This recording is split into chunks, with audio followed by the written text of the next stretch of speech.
जय गुरु जी, शुक्राना गुरु जी। जय गुरु जी संगत जी। आज हम जानेंगे कैसे हमारे गुरु जी महाराज अपनी संगत की लाइफ बदल देते हैं, कैसे उनको गलत रास्ते पर भटकने से रोकते हैं। जय गुरु जी, शुक्राना गुरु जी।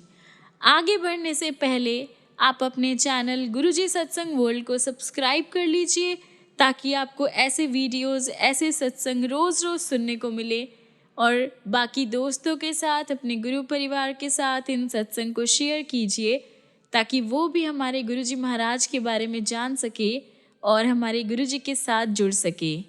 जय गुरु जी।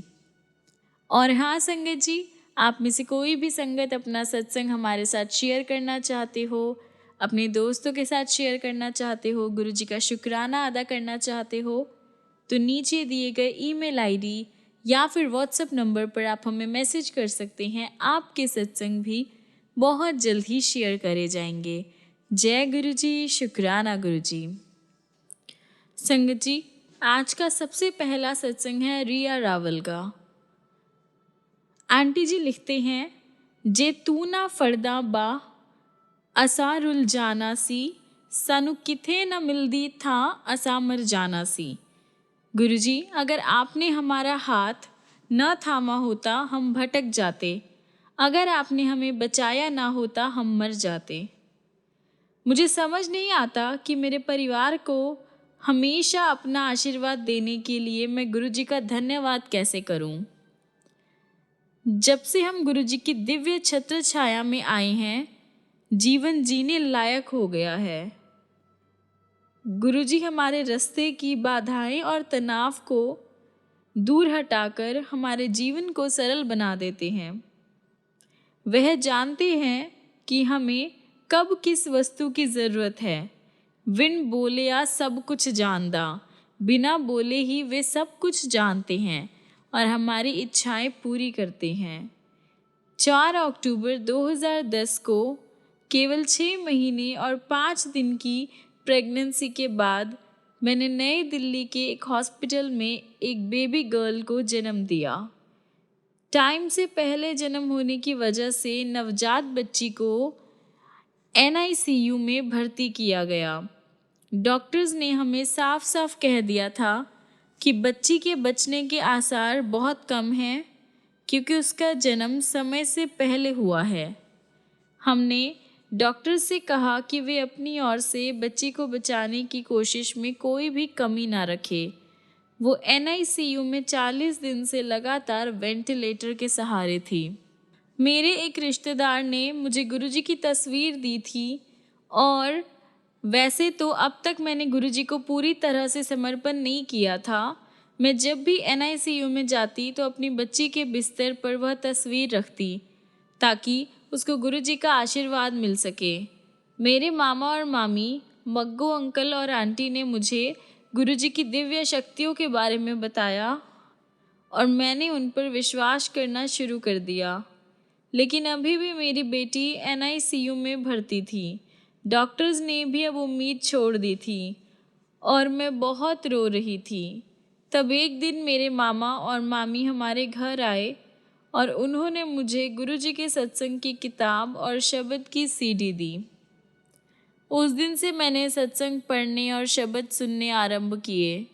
मेरी बेटी की हालत बिगड़ती जा रही थी और डॉक्टर्स ने अब हमें तैयार रहने के लिए कह दिया था, पर मुझे अभी भी उम्मीद थी कि शायद कोई चमत्कार होगा और मेरी बेटी बच जाएगी।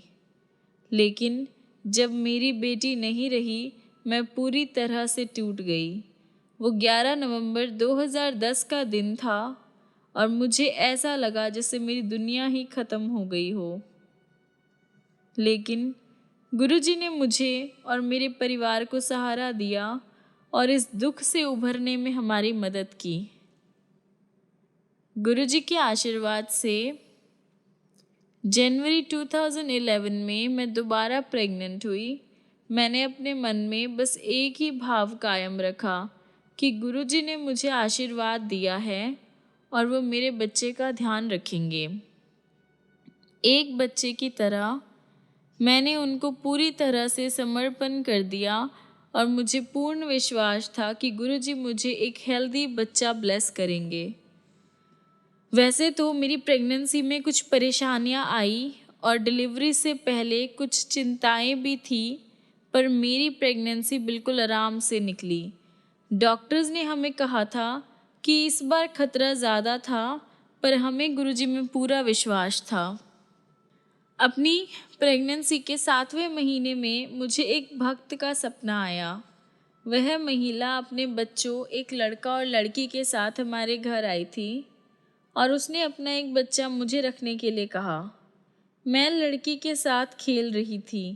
मेरा पहला बच्चा लड़की थी और मैं उसे वापस लाना चाहती थी, पर वो आंटी मुझे लड़का रखने के लिए कह रही थी और बोली, इसे रख लो, ये भी गुरुजी का बच्चा है।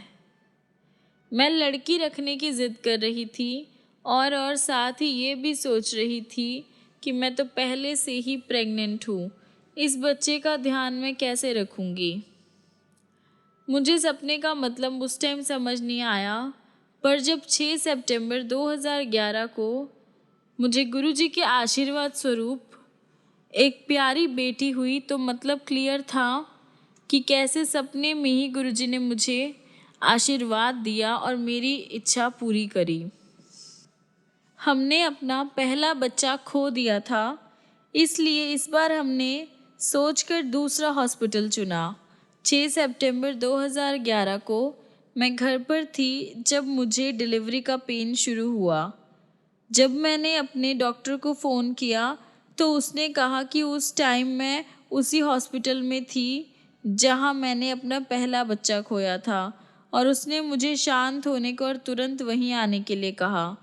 जब तक मैंने अपने पति को ये बताया, वह गाज़ियाबाद पहुंच गए थे और घर वापस आने में उनको घंटा लग गया। जब तक वो घर पहुंचे मैं शब्द सुनती रही और गुरुजी से प्रार्थना करती रही कि वह मेरे बच्चे का ध्यान रखे। हॉस्पिटल जाते टाइम गुरुजी ने हमें अपनी प्रेजेंस का एहसास करवाया। हमारे आगे वाली गाड़ी पर एक बड़ा सा ओम लिखा हुआ था और इससे हमें हौसला मिला कि हम सुरक्षित थे।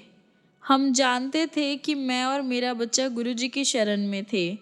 हॉस्पिटल पहुंचने पर डॉक्टर ने मुझे उसी टाइम भर्ती होने को कहा, क्योंकि किसी दूसरे हॉस्पिटल जाने का हमारे पास टाइम नहीं था। आधे घंटे के अंदर मेरी डिलीवरी नॉर्मल तरीके से हुई और गुरुजी से मुझे एक हेल्दी बच्चा ब्लेस हुआ। बच्ची के माथे पर त्रिशूल गुरुजी का चिन्ह बना हुआ था। ये बात भी मुझे बाद में समझ आई कि मैं उसी हॉस्पिटल में क्यों गई, क्योंकि पहले मैं हर बार यही प्रार्थना करती थी कि मैं इसी हॉस्पिटल से एक स्वस्थ बच्चा घर लेकर जाऊं। गुरुजी ने मेरी प्रार्थना स्वीकार करके मेरी इच्छा पूरी की। 2 दिन बाद हम जांच के लिए दोबारा हॉस्पिटल गए। डॉक्टर्स ने मेरी बेटी की बिलीरुबिन की जांच करवाई, जिसकी मात्रा ज़्यादा थी। फोटोथेरेपी इलाज के लिए मेरी बेटी को 1-2 दिन के लिए नर्सरी में भर्ती किया गया। मैं अपनी बेटी को लेकर चिंतित थी, पर गुरुजी में मेरा पूर्ण विश्वास था। अपनी बेटी के बिस्तर पर गुरुजी की तस्वीर रखकर मैं घर वापस गई। उसके साथ वाले बिस्तर पर एक और बच्चे का वही इलाज चल रहा था। मेरी बेटी शनिवार को भर्ती हुई थी और वो बच्चा रविवार को। सोमवार को हमें हॉस्पिटल से फ़ोन आया कि हम अपनी बच्ची वापस ले जा सकते थे। उसकी रिपोर्ट अब ठीक थी। शाम को जब हम अपनी बच्ची को घर ले जाने के लिए पहुंचे तो हमने देखा कि वो दूसरा बच्चा भी उसी दिन और उसी टाइम घर वापस जा रहा था। गुरुजी ने दोनों बच्चों पर कृपा की थी। सही मायने में हमारी बेटी गुरुजी का आशीर्वाद है, इसलिए हमने उसका नाम मेहर, गुरुजी की कृपा रखा है। उसके माथे पर त्रिशूल का निशान भी स्पष्ट रूप से नज़र आता है और जब भी हम बड़े मंदिर जाते हैं तो वो और अधिक ज़्यादा चमकता है। हमें आशीर्वाद देने के लिए गुरुजी आपका बहुत बहुत शुक्राना। संगत जी, अब मैं अपना सत्संग यहीं पर विराम करती हूँ और आप सबसे दुआ करती हूँ, रिक्वेस्ट करती हूँ, आप बस गुरुजी को मानिए, मांगिए नहीं, उनको प्यार कीजिए, फिर देखिए उनकी ब्लेसिंग्स आप पर कैसे होती है। जय गुरुजी। अगला सत्संग है सुमेहर बजाज का। मुझे गुरुजी के बारे में मार्च 2009 में ज्ञात हुआ, जब मेरे पिता के चचेरे भाई और उनकी पत्नी उनसे मिलने के लिए आए, जो कि 2005 से कैंसर से परेशान थे। वो अपने साथ गुरुजी का पावन ग्रंथ लाइट ऑफ डिविनिटी लेकर आए। उनके जाने के बाद मेरी माँ मेरे कमरे में आई और बातों ही बातों में उन्होंने मुझे वो पावन ग्रंथ दिया। उन दिनों मैं पढ़ने के लिए कोई नई पुस्तक ढूंढ रहा था, लेकिन मुझे तब ये नहीं पता था कि ये कोई सामान्य किताब नहीं है, बल्कि एक दिव्य ग्रंथ है जिसे स्वयं गुरुजी की प्रेरणा स्वरूप लिखा गया था। कुछ दिन उस ग्रंथ को पढ़ने के बाद मुझे गुरुजी से जुड़ाव का आभास होने लगा। मैंने कभी भी धर्म और संप्रदाय का अनुसरण नहीं किया। बचपन से ही मेरा ये मानना था कि भगवान एक है और हम सब उसके बच्चे हैं। लेकिन जितना मुझे पता है, मैं शिवजी की पूजा और ओम नमः शिवाय मंत्र जाप करता आया हूँ। गुरुजी से मेरा पहला सचेत जुड़ाव ड्रीम में हुआ। मुझे अच्छी तरह से याद है कि मैं पेरिस किसी काम के सिलसिले में गया था और एक मधुर से एक अलग से रंग के महल के सामने खड़ा था, जब मैंने एक आवाज़ सुनी, तेनू आना ते पएगा। मुझे सपने में गुरुजी की प्रेजेंस का आभास हुआ, पर इन शब्दों का मतलब मुझे तब समझ में नहीं आया और ना ही ये पता चला कि ये किसने कहा है। मैं लाइट ऑफ डिविनिटी पढ़ता रहा। मुझे बार बार सपने आते जिसमें गुरुजी मुझे बुलाते रहे। हर बार बोलते, तेनू आना ते पएगा। इन सपनों को अपने मन का वहम समझकर मैंने इन पर कभी ध्यान नहीं दिया। लेकिन 2009 में मई से लेकर जुलाई तक मैं जो कुछ भी करता, वो हर बात मुझे गुरुजी की ओर ही लेकर आती। जून 2009 के एंड में मैं काम से छुट्टी लेकर जालंधर गया। मैंने कॉलेज के एक दोस्त के साथ रहने का और फिर एक दिन गोल्डन टेम्पल के दर्शन के लिए अमृतसर जाने का प्रोग्राम बनाया। जालंधर से गोल्डन टेम्पल जाते टाइम मैंने अपने दोस्त को अपने सपनों के बारे में बताया। जालंधर से अमृतसर गाड़ी में 1.5 घंटा लगता, पर मेरे अनुभवों के बारे में सुनते हुए हमें समय का पता ही नहीं चला। और इससे पहले कि हम कुछ समझ पाते, हम एक अजीब सी सड़क पर थे और ऐसा लग रहा था जैसे हमें गाड़ी में बस 40 मिनट ही लगे थे। जब हमने रास्ता पता लगाने की कोशिश की तो पता चला कि हम किसी अनजान रास्ते से गोल्डन टेम्पल पहुंच गए थे। हमें यही लगा कि वो कोई शॉर्टकट होगा जो अमृतसर शहर से होकर नहीं जाता। दर्शन करने के बाद जब हमने जालंधर वापस जाने के लिए वही रास्ता ढूंढा तो हमें वो नहीं मिला और हम नॉर्मल रास्ते से वापस आ गए। किंतु इस बार हमें 1.5 घंटे से ज़्यादा टाइम लगा। जालंधर पहुंचकर मैंने अपने दोस्त की माँ को ये सारी घटना बताई। उन्होंने मुझे जालंधर में गुरुजी के घर, जो अब मंदिर है, उसके बारे में बताया और गुरुजी ने जो उन पर कृपा की थी उसके बारे में भी। जब मेरा दोस्त छोटा था, उसके चेहरे की एक नस उभरी हुई थी जो गुरुजी ने ठीक की थी। उसी शाम को हम नहीं जानते थे कि गुरुजी का आदेश था, मैं जालंधर मंदिर में था। हमने वहाँ चाय प्रसाद लिया। गुरुजी के जन्मदिन समारोह की तैयारियां शुरू हो गई थी और मंदिर में सफ़ेदी का काम चल रहा था। दिल्ली वापस पहुंचकर 7 जुलाई की शाम को मैं और मेरी फीमेल फ्रेंड, जो कि मेरे साथ जालंधर और मंदिर भी गई थी, और कुछ दोस्तों के साथ सिलेक्ट सिटी वॉक मॉल गए। हम ये देखकर बहुत विस्मित हुए कि गुरुजी के जन्मदिन के अवसर पर उस मॉल में एक बहुत बड़े फंक्शन का आयोजन किया गया था। हम जिस टाइम मॉल में पहुँचे तो फंक्शन बस ख़त्म ही हो रहा था। मेरी फीमेल फ्रेंड आगे देखने गई कि क्या हो रहा है, तो उसे जाने माने फोटोग्राफर रघु राय द्वारा खींची गई गुरुजी की तस्वीरें मिली। तब से गुरुजी मेरे घर में पूजा के कमरे में विराजमान है और मेरा सारा परिवार उनके संरक्षण में है। उसी महीने मैं अपनी एक मित्र से मिला जो इंग्लैंड से आई थी और मैंने उसे सारे सत्संग बताए। वो मुस्कुराई और कहा कि जिन गुरुजी के बारे में मैं उसे बता रहा था ये वही है जिन्होंने उसे लंदन के एक बहुत ही फेमस कॉलेज में एडमिशन दिलाया था। उसने आग्रहपूर्वक कहा कि मुझे बड़े मंदिर बिल्कुल जाना चाहिए। अगले कुछ महीने मुझे और मेरी महिला मित्र को हर राह गुरुजी की ओर लेकर जाती रही। मेरी महिला मित्र को सपने में गुरुजी के दर्शन हुए और उन्होंने कहा कल्याण हो। यहाँ तक कि हर जगह, चाहे वो दुकान हो या फिर किसी दोस्त का घर, गुरुजी की तस्वीर के रूप में उनकी उपस्थिति का आभास होता। जब हम बड़े मंदिर गए तो वहाँ भी मुझे सर्वशक्तिमान गुरुजी की प्रेजेंस का आभास हुआ। मुझे अनुभूति हुई कि मैं कितना भाग्यशाली था और मैंने गुरुजी से प्रार्थना की कि जीवन के सफ़र में वे सदैव मेरा मार्गदर्शन करें।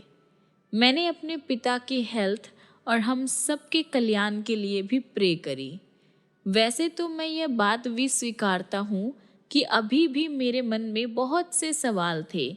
ऐसा कैसे होता है कि ईश्वर स्वयं धरती पर आते हैं और कैसे चुनते हैं कि किसको आशीर्वाद दे? क्यों एक विशेष पथ ही उन तक पहुंचा सकता है?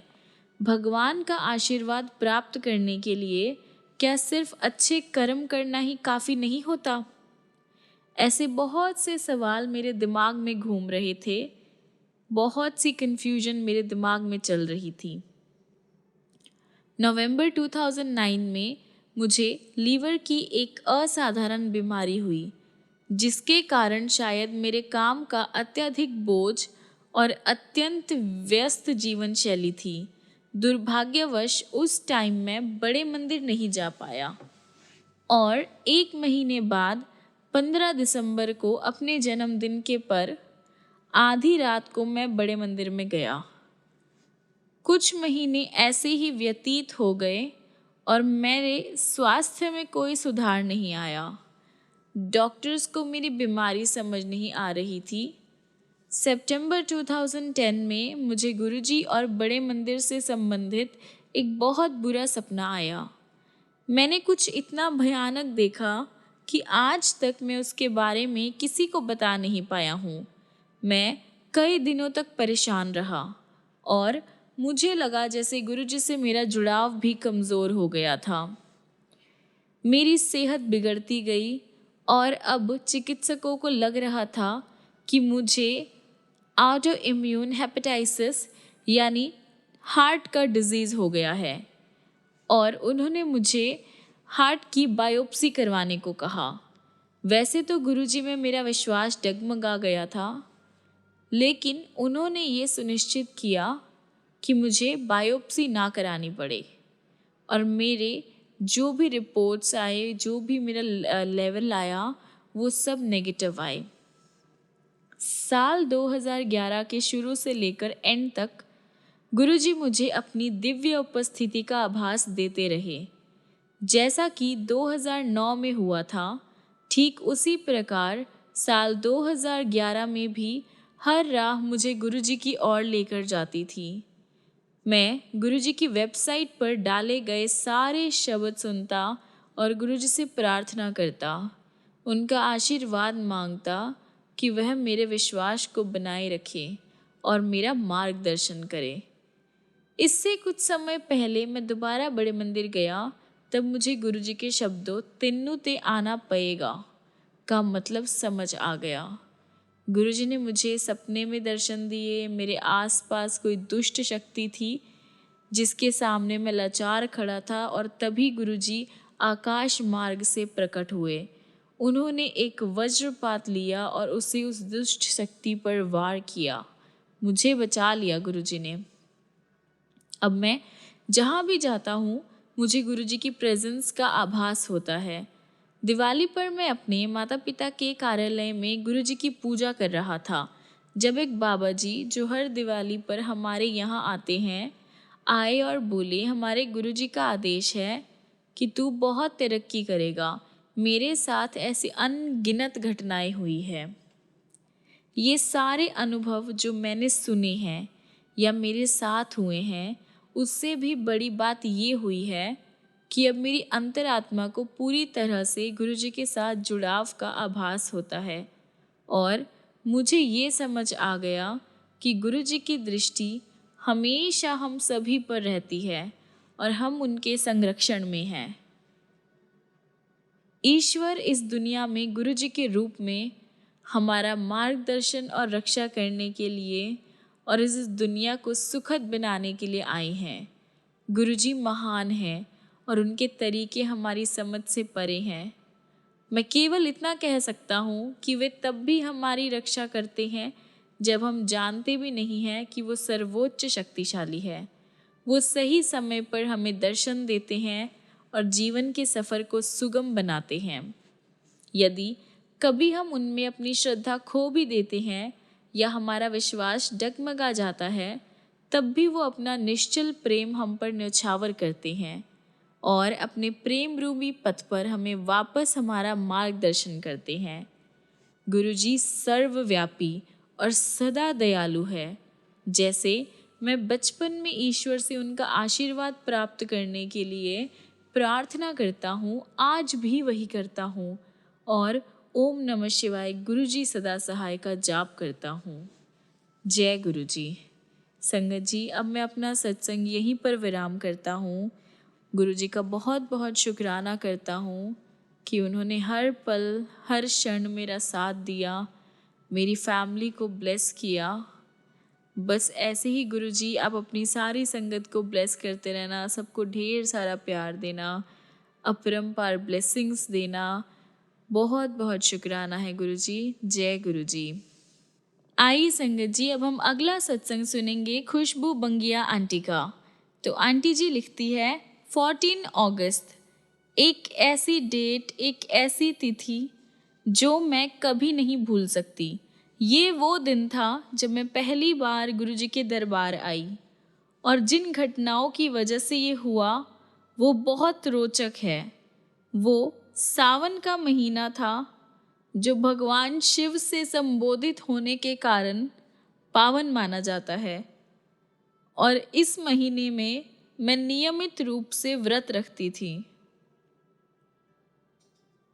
अगस्त 2008 में पहली बार हुआ जब मैंने व्रत नहीं रखा, इसलिए मैं चिंतित और डरी हुई थी और भगवान शिव से प्रार्थना कर रही थी कि वे मुझे क्षमा कर दे।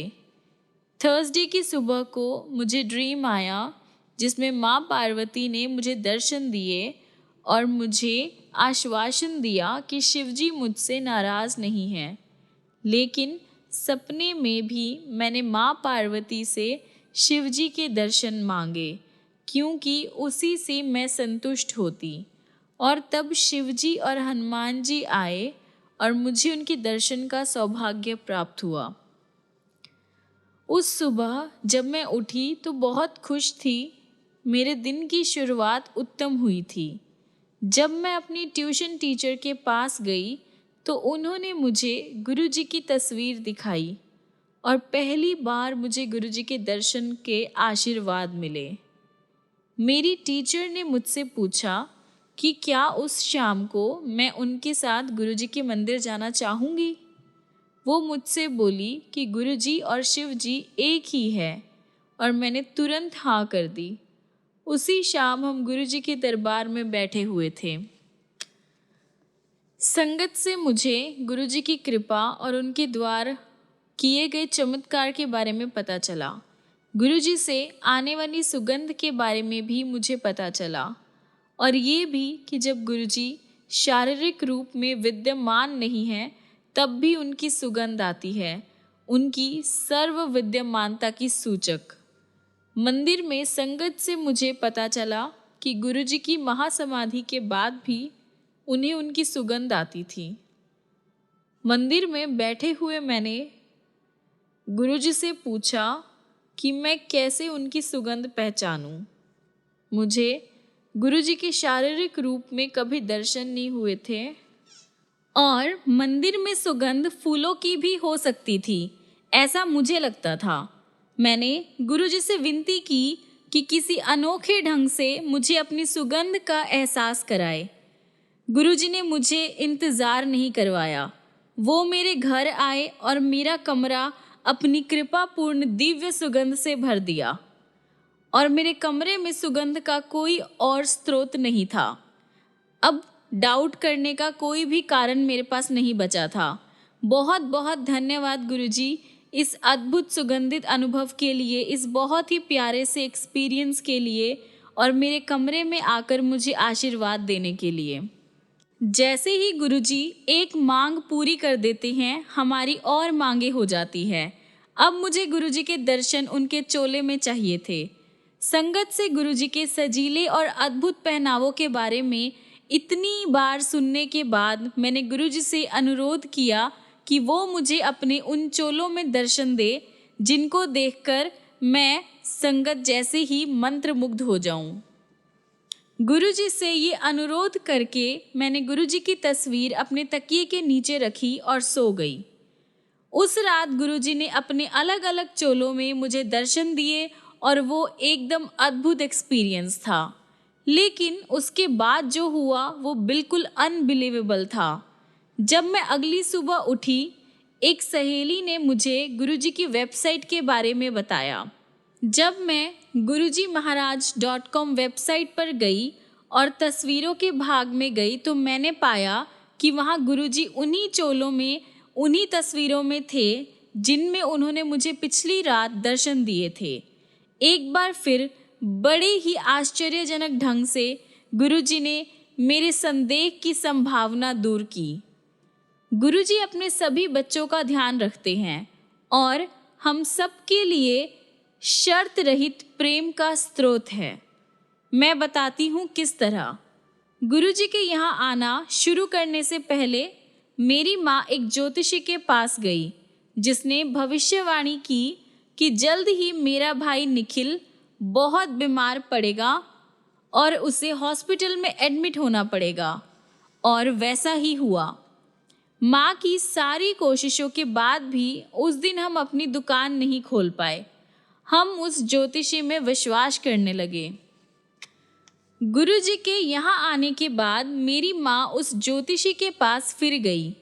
उसके पास फिर हमारे लिए बुरी खबर थी। उसने भविष्यवाणी की कि दिवाली के टाइम हमारे लिए मुसीबतों से अपनी चरम सीमा पर होगी। हमारी दुकान का काम अच्छा नहीं चलेगा और मेरे दोनों भाई और माँ बीमार पड़ जाएंगे। हमें बहुत बड़े फाइनेंशियल लॉस की संभावना नज़र आ रही थी। ये भविष्यवाणी होने के बाद जब अगली बार मेरी माँ बड़े मंदिर आई, हल्की बूंदाबांदी हो रही थी। वह संगत हॉल की ओर जाती हुई मंदिर की मेन सीढ़ियों पर बहुत ज़ोर से फिसली, पहली से लेकर अंतिम सीढ़ी तक। जब संगत उन्हें उठने में मदद करके शौचालय तक ले जा रही थी तो वह 2 बार और फिसली। वैसे तो वह 3 बार फिसली थी। खुशकिस्मत थी कि उन्हें कोई बड़ी चोट नहीं लगी। मंदिर में संगत ने हमें परिवर्तित कर दिया था। हमें ये बात तब समझ आई जब दिवाली आई। हमारी दुकान का काम असामान्य रूप से बहुत ही अच्छा चल रहा था और फैमिली में भी सबकी सेहत बिल्कुल ठीक थी। इस तरह 3 लोग, मेरी माँ और 2 भाई, सबकी जो विकट बीमारियां थी उनका गुरुजी ने इलाज कर दिया था। गुरुजी, आपका बहुत बहुत शुक्राना है इतनी प्यारी ब्लेसिंग्स के लिए, मेरी फैमिली को ब्लेस करने के लिए, हमें हर एक मुसीबत से बचाने के लिए। संगत जी, अब मैं अपना सत्संग यहीं पर विराम करती हूँ। जय गुरुजी, शुक्राना गुरुजी। आइए संगत जी, अब हम अपना सत्संग यहीं पर विराम करते हैं और ख़त्म करने से पहले हमारे गुरुजी महाराज का मंत्र जाप करते हैं। ओम नमः शिवाय, शिवजी सदा सहाय। ओम नमः शिवाय, गुरुजी सदा सहाय। ओम नमः शिवाय, शिवजी सदा सहाय। ओम नमः शिवाय। गुरु जी सदा सहाय। ओम नमः शिवाय। शिव जी सदा सहाय। ओम नमः शिवाय। गुरु जी सदा सहाय। जय गुरु जी, शुक्राना गुरु जी। संगत जी, मिलते हैं अगली वीडियो में अगले ऐसे बहुत प्यारे प्यारे सत्संग लेकर, गुरु जी के बहुत सारे चमत्कार लेकर। तब तक के लिए गुरु जी आपकी लाइफ को ब्लेस करते रहे, बहुत सारी खुशियाँ दे, ढेर सारा प्यार करे। और आप भी गुरु जी को ऐसे ही दिल से याद कीजिए, दिल से प्यार कीजिए। फिर देखिए गुरु जी अपनी ब्लेसिंग्स आप पर कैसे करते हैं, कैसे आपको प्यार करते हैं। बस उनसे मांगिए नहीं, उनको मानिए और दिल से उनको याद कीजिए। जय गुरु जी, शुक्राना गुरु जी। जय गुरु जी संगत जी।